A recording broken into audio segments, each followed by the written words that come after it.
Assalamualaikum warahmatullahi wabarakatuh.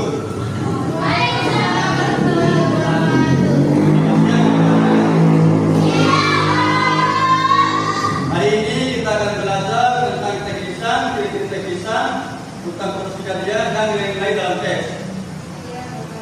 Pengertian teks lisan. Anak-anak, apakah kalian pernah berbicara dengan teman atau mendengarkan orang berpidato? Nah, itu termasuk teks lisan. Teks lisan adalah teks yang disampaikan secara langsung melalui ucapan atau suara kepada pendengar. Jadi, teks lisan itu disampaikan dengan cara berbicara dan didengarkan oleh orang lain. Sekarang kita pelajari ciri-ciri teks lisan. Ciri-ciri teks lisan itu ciri-ciri disampaikan secara langsung, artinya berbicara langsung kepada pendengar menggunakan intonasi dan ekspresi saat berbicara. Biasanya ada suara ekspresi senang, sedih, atau marah. Agar pendengar mengerti pembicaraan, terjadi komunikasi antara pembicara dan pendengar. Ada orang yang berbicara dan ada yang mendengarkan. Contoh teks lisan itu seperti apa, karena ada yang tahu? Contoh teks lisan itu percakapan, ceramah, wawancara, pidato, atau presentasi. Misalnya dia berbicara dengan Tina, itu termasuk percakapan.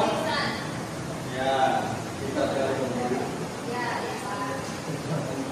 Urutan kejadian adalah rangkaian peristiwa yang disusun secara rukun atau berurutan.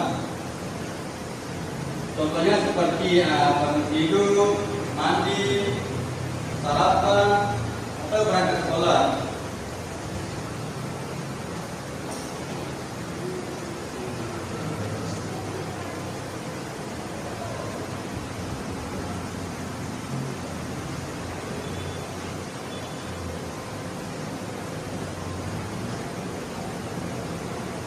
Nilai-nilai dalam teks. Dalam sebuah teks terdapat nilai yang bisa kita pelajari. Contohnya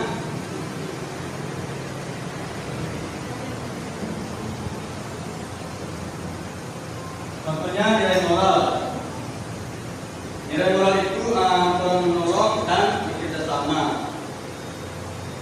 Nilai pendidikan, contohnya itu rajin belajar, kita membaca buku setiap hari, menyelesaikan tugas, itu yang dinamakan nilai pendidikan. Nilai budaya, contohnya menghormati dan kebiasaan daerah.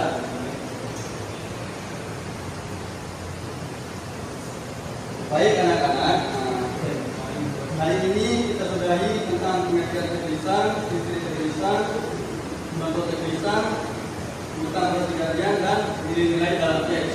Oke, Bapak. Apakah anak-anak ingin bertanya? Siapa yang bisa menunjukkan contoh teks lisan? Pak ingin bertanya.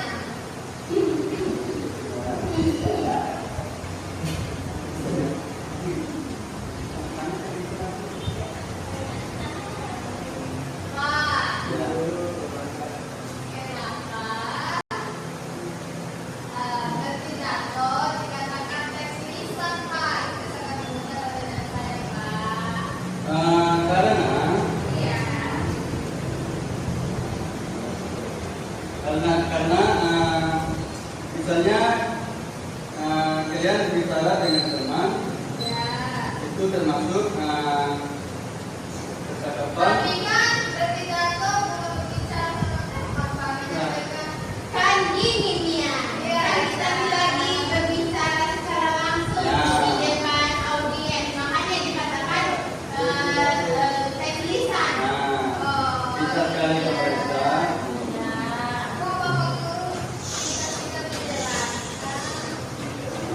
Bagus sekali kalian berdua. Tetap semangat belajar, jangan lupa mengulang materi di rumah. Iya, Pak. Sebelum kita akhiri mata pelajaran ini, mari kita tutup dengan membaca doa.